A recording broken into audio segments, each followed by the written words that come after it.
ये पूरी आप पार्टी जो है ये भारतीय जनता पार्टी के लिए विभीषण का काम कर रही है। इन्होंने स्ट्रेटेजी बनाई है शोर मचाकर कि बाकी पार्टियों को खत्म कर दो और ये दिखाया जाए कि लड़ाई जो है वो भारतीय जनता पार्टी में और आपके अंदर है। शीला दीक्षित के टाइम में जब वो दिल्ली की मुख्यमंत्री थी तो एक साल में दिल्ली सरकार का विज्ञापन पर एडवर्टाइजमेंट पर खर्च जो था वो टोटल जो है समझिए 1 करोड़ रुपये होता था।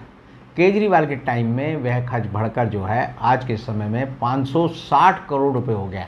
एक भी फैसला आज तक हिंदुस्तान के इतिहास में 8 साल में लोकपाल नाम की संस्था द्वारा नहीं किया। आपके बारे में कहता है कि शराब आपका शरीर, आपका दिल, आपका दिमाग, आपकी जेब, आपका घर खराब करती है। तो ये आप जो है, मैं नहीं हूं, आप नहीं है, ये APP है आपको आगे बढ़ाना। जी।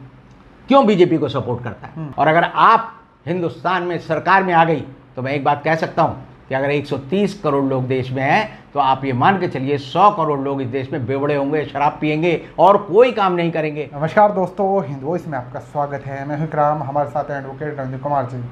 आज बात करते हैं केजरीवाल सरकार की, जो दिल्ली में चल रही है, वैसे पंजाब में भी चल रही है। आम आदमी पार्टी की सरकार, एक नई चीज़ निकल कर सामने आई कि 2024 में मोदी वर्सेस केजरीवाल होगा। और ये बात निकल कर तब आई जब मनीष सिसोदिया के यहाँ पर छापे लगने शुरू हुए और अब ये लोग ये कह रहे हैं कि हम लोग हिमाचल भी जीतेंगे, गुजरात भी जीतेंगे और 2024 में हमारी सरकार बनेगी और केजरीवाल साहब प्रधानमंत्री बनेंगे, जैसे कि पार्टी और कोई देश में बचे ही नहीं हो। तो ये क्या स्ट्रेटेजी है, इसके पीछे की क्या कहानी है? क्योंकि बहुत सारे लोग केजरीवाल पे भी आरोप लगाते हैं कि वो कहीं ना कहीं बीजेपी को सपोर्ट करते हैं। हमारे साथ रविंद्र कुमार जी हैं। सर, क्या है ये सारा सिनेरियो जो बन रहा है, या सिर्फ एक स्वयंभू बन रहे हैं? एक बात होती है जिसे हम कहते हैं प्रचार की जीत जी। और प्रचार की जीत का ये मतलब होता है कि अचानक वो आदमी पर्दे पर आ जाता है जो सबसे ज़्यादा शोर मचाता है। अच्छा। और इसीलिए जो है हिंदुस्तान की राजनीति में आज के समय में जो व्यक्ति जितना ज़्यादा शोर मचाता है, न्यूसेंस क्रिएट करता है, जितनी ज़्यादा जो है हम कहते हैं टेलीविज़न की बाइट खाता है, जितना जो है अखबारों में स्पेस पाता है, वो ज़्यादा बड़ा नेता बन जाता है। अच्छा। अब आप अगर तुलनात्मक अध्ययन करें तो देखेंगे कि शीला दीक्षित के टाइम में जब वो दिल्ली की मुख्यमंत्री थी तो एक साल में दिल्ली सरकार का विज्ञापन पर एडवर्टाइजमेंट पर खर्च जो था वो टोटल जो है समझिए 1 करोड़ रुपये होता था। केजरीवाल के टाइम में वह खर्च बढ़कर जो है आज के समय में 560 करोड़ रुपये हो गया। यानी अगर आप प्रतिशत का हिसाब लगाएंगे तो पता 500 गुना ज़्यादा जो है खर्चा इस समय दिल्ली सरकार जो है विज्ञापनों पर कर रही है। और ये विज्ञापन सिर्फ दिल्ली में नहीं छपते, ये पूरे देश में छपते हैं, क्योंकि ऑल इंडिया इनका इन्वेस्टमेंट वो किया जाता है, प्रचार के लिए इसका एडवर्टाइजमेंट बुक किया जाता है। और इसी तरह टीवी माध्यमों में भी आप देखेंगे कि केजरीवाल जो है उसी तरह हर जगह छाने की कोशिश करते हैं। मतलब तिरंगा ले लेंगे तो घर घर तिरंगा। यानी एक समझिए कि अगर कोई मेला दिल्ली में जनवरी 2023 में लगना है तो उसका प्रचार केजरीवाल की सरकार आज जो है दिल्ली में कर रही है। तो इन सब बातों का मतलब ये है कि इन लोगों को लगता है कि अगर हम किसी भी तरह जनता को भ्रमित करने में कामयाब रहे तो हम सरकार बना लेंगे। अब केजरीवाल सरकार या केजरीवाल की पार्टी जब सबसे पहले खबरों में आई तो कब आई? जब अन्ना का आंदोलन हुआ। अन्ना का आंदोलन किस लिए हुआ? कि जी देश में बड़ा भ्रष्टाचार है। उन्होंने कहा शरद पवार जो है भ्रष्ट है, उन्होंने कहा कि शीला दीक्षित है वो सरकार भ्रष्ट है। उन्होंने सारे जो है मनमोहन सिंह सरकार के मंत्री जो थे उनके बारे में गट्ठर दिखाते थे वो जब दिल्ली के जंतर मंतर पर आकर कि ये इनके भ्रष्टाचार के दस्तावेजी सबूत हैं। और उसका उन्होंने उपाय क्या बताया कि इसका समाधान क्या है? समाधान है लोकपाल ले आओ, जन लोकपाल ले आओ। अब जन लोकपाल जो है पास भी हो गया और हिंदुस्तान में कोई नहीं जानता कि जन लोकपाल या लोकपाल नाम का कोई कानून आज के दिन कहीं पर एग्जिस्ट करता है, उसका दफ्तर कहाँ है, उस पर कंप्लेंट जाती है नहीं जाती, उसने कितने फैसले किए हैं। एक भी फैसला आज तक हिंदुस्तान के इतिहास में 8 साल में लोकपाल नाम की संस्था द्वारा नहीं किया गया है। तो आप समझिए पहले झूठ बोलो और झूठ का एक बड़ा तिलिस्म खड़ा कर दो और उसकी आड़ में जनता से वोट ले लो। अब केजरीवाल सरकार जो है वास्तव में एक तरह से एक सोची समझी साजिश के तहत काम कर रही है। और वो साजिश किसकी है? वो आरएसएस और भारतीय जनता पार्टी की। भारतीय जनता पार्टी और आरएसएस ये दोनों चाहते हैं कि जब भी चुनाव हो तो चुनाव में क्या होता है, जनता के सामने एक विकल्प रखा जाता है। कई विकल्प भी हो सकते हैं, 2 पार्टी हो सकते हैं, 3 पार्टी हो सकती हैं। तो ये होता है उस विकल्प के बीच में जनता को चुनना होता है कि कौन सा सबसे लेसर ईवल है, कौन सा सबसे कम जो है हमें नुकसान पहुंचाने वाली पार्टी है, उसको जनता चुन लेती है। अब ऐसी हालत में इन्होंने स्ट्रेटेजी बनाई है शोर मचाकर कि बाकी पार्टियों को ख़त्म कर दो और ये दिखाया जाए कि लड़ाई जो है वो भारतीय जनता पार्टी में और आपके अंदर है, और आप और भारतीय जनता पार्टी का इतना हल्ला गुल्ला किया जाए कि तीसरा कोई पार्टी खड़ी होकर कहे जी हम भी रेस में हैं, तो लोग कहेंगे भाई तुम कहाँ से आ गए, तुम्हारा तो नाम ही नहीं है, नाम ही नहीं आता, तुम्हारा अखबारों में कहीं नहीं आता। अब एक ऐसी पार्टी आप है जिसका कोई राजनीतिक दर्शन नहीं है, एक ऐसी पार्टी है जिसका कोई आर्थिक दर्शन नहीं है, एक ऐसी पार्टी है जिसका सामाजिक दर्शन नहीं है, एक ऐसी पार्टी है जिसका सांस्कृतिक दर्शन नहीं है, एक ऐसी पार्टी जिसके पास कोई नीति नहीं है, कोई सिद्धांत नहीं है, कुछ नहीं है। वो एक ऐसी पार्टी है जो दिल्ली में शराब की नदियां बहा रही है, और शराब की नदियां बहाने के बाद उन्होंने दिल्ली के हर आदमी को बेवड़ा कर दिया है, और अब पता चला कि उस शराब में खुद ही फंस गए। जैसे शराब के बारे में कहता है कि शराब आपका शरीर, आपका दिल, आपका दिमाग, आपकी जेब, आपका घर खराब करती है। तो ये आप जो है, मैं नहीं हूँ, आप नहीं है, ये APP है आपने आपको शराब ने बर्बाद कर दिया है। और आज जो है उसके सारे मंत्री, आपको पता चलता है, मैं ये पहले भी कह चुका हूँ और आज फिर कह रहा हूँ कि एक दिल्ली सरकार में जो भ्रष्टाचार हुआ है, इसकी वजह से पूरा का पूरा केजरीवाल का मंत्रिमंडल एक दिन जेल में होगा। ये इतिहास में पहली बार होगा।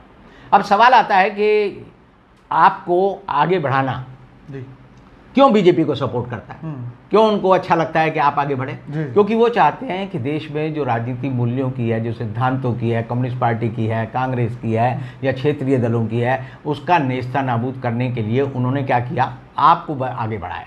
अब आप एक ऐसी पार्टी है जिसका कोई संगठन नहीं है, आप एक ऐसी पार्टी है जिसका कोई संविधान नहीं है, आप एक ऐसी पार्टी है जिसका कोई नेतृत्व नहीं है। एक ही आदमी है केजरीवाल, वही उसका संयोजक है, वही दिल्ली में मुख्यमंत्री है, वही एक ऐसा मुख्यमंत्री है जो कि कहता है कि मेरे पास कोई विभाग नहीं है, वो एक ऐसा मुख्यमंत्री है जो अपनी फोटो छपवाता है, वही एक ऐसा मुख्यमंत्री है जो तय करता है कि पंजाब की सरकार जो है, पंजाब का मुख्यमंत्री नहीं चलाएगा, पंजाब के विधायक और मंत्रिमंडल नहीं चलाएगा, उसको वो आदमी चलाएगा जिसको राघव चड्ढा नाम के एक आदमी को, जो फैशन डिजाइनर की तरह अपना चेहरा जो है बंदर की तरह जो है लीप पोत लेता है, और वो जो है प्ले बॉय की तरह जो है घूमता है, और उसको कहा कि ये जो है पूरी सरकार को चलाने के लिए हर तरह से सक्षम आदमी है और इसके दिशा निर्देश पर ही सरकार चलेगी। तो एक आदमी जो कि तानाशाह की तरह है, जिसकी पार्टी में कोई लोकतंत्र नहीं है, अगर आपका संविधान पढ़ लिया जाए तो आपको शर्म आएगी कि हिंदुस्तान के इतिहास में एक ऐसी पार्टी विकल्प के रूप में बताई जा रही है जिसके संविधान में खामी के अलावा कुछ नहीं है, जिसमें 3 पदाधिकारी हैं, एक संयोजक है, एक उसका जो है सचिव है, और एक उसका कोषाध्यक्ष है।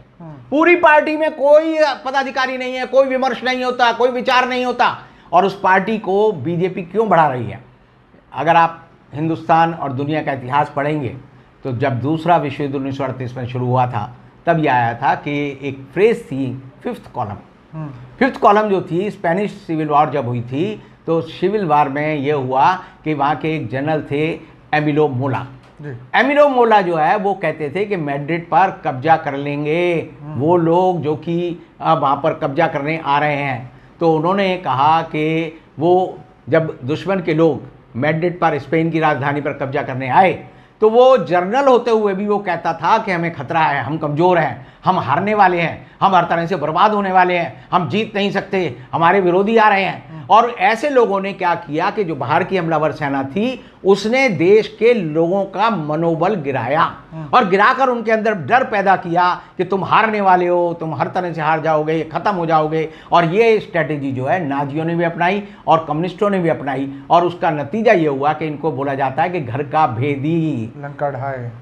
आपने कहा ठीक जी, कि घर का भेदी क्या करता है, लंका ढाए। ये विभीषण वाले लोग हैं, ये पूरी आप पार्टी जो है ये भारतीय जनता पार्टी के लिए विभीषण का काम कर रही है। ये जो है देश की जनता को बर्बाद करने वाली पार्टी है, और इसीलिए जानबूझकर जो है ये भ्रम फैलाया जाता है कि लड़ाई जो है बीजेपी और आरएसएस और आपके बीच में है। दरअसल ये एक ही सिक्के के 2 पहलू हैं। इधर से देखोगे तो आपको लगेगा हेड है, इधर से देखोगे तो टेल है, लेकिन ये है एक ही सिक्का जो कि भारतीय जनता पार्टी ने और आरएसएस ने ईजाद किया है देश की जनता को भ्रमित करने के लिए, देश में मूल्यों की राजनीति खत्म करने के लिए। लेकिन उसके बावजूद भी हम देखते हैं कि आपकी सफलताओं ने ये सिद्ध किया है कि दिल्ली में उनकी सरकार असफल रही है, पंजाब में उन्होंने पंजाब को बर्बाद कर दिया है। और आने वाले समय में जो हम अगर देखते हैं कि अगर हिमाचल के लोग और गुजरात के लोग अगर ये सोचते हैं कि हमें बर्बाद नहीं होना, तो वो आपको बिल्कुल भी आगे नहीं बढ़ाएंगे, क्योंकि आप जो है एक ऐसी पार्टी है जो एक अगर उसका पार्षद पूरे हरियाणा में जीतता है तो ये कहा जाता है टेलीविजन चैनलों पर